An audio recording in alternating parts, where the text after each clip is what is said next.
जिंदगी कभी बोझ लगती है तो कभी चमत्कार। क्या हम ही इसके राइटर हैं या हैं सिर्फ एक किरदार? मैं हूँ राधिका, पहाड़ों के एक छोटे से शहर में रहने वाली एक लड़की। थोड़ी लेट लतीफ, थोड़ी जिद्दी। कुछ अच्छी आदतें भी होंगी तो वो आप बताना। लो, मिल गया आपको मेरी डायरी पढ़ने का बहाना।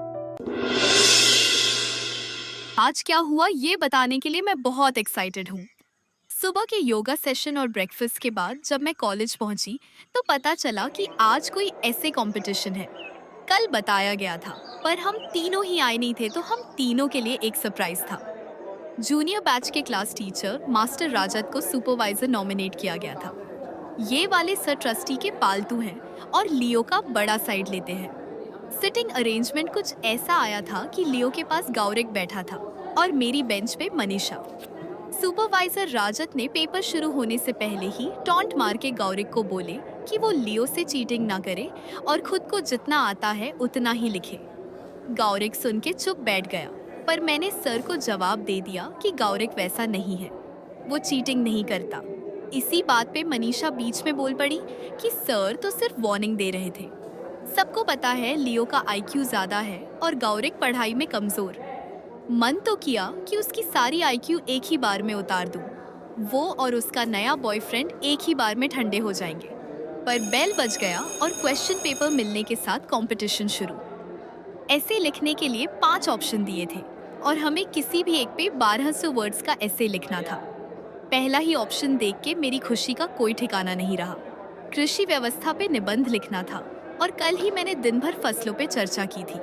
टॉपिक पढ़ के मैंने एक झलक मानिशा की तरफ देखी और हंस के बोली, आईक्यू करते हैं रेस, ओवर कॉन्फिडेंस कह सकते हैं।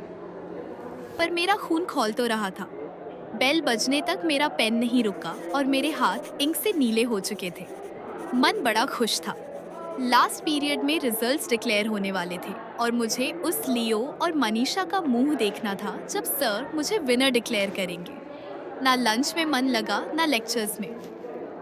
सिंथिया 5 बार पूछ चुकी थी कि क्यों इतना मुस्कुरा रही हूँ। मुझे चिढ़ाने के लिए गौरिक बोला भी कि शायद मैं पागल हो चुकी हूँ। मैंने मन ही मन सोचा कि वश, मैं तुम्हारा ही बदला ले रही हूँ और तुम्हें ये ज्ञान भी नहीं। मनीषा सही ही थी वश, तुम्हारा आईक्यू थोड़ा कम तो है।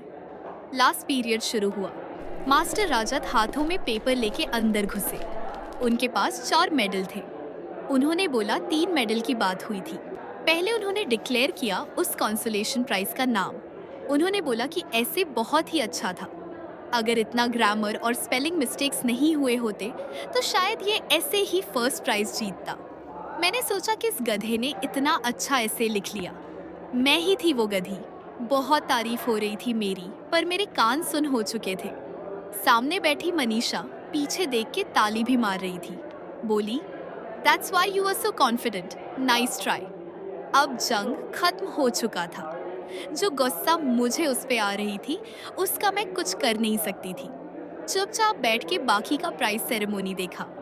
सरप्राइजेस खत्म नहीं हुए थे। 3rd प्राइज मिला मनीषा को और 2nd प्राइज मिला लियो को।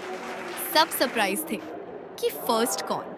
इसीलिए ही मैं आज की कहानी इतनी एक्साइटमेंट से सुना रही हूँ।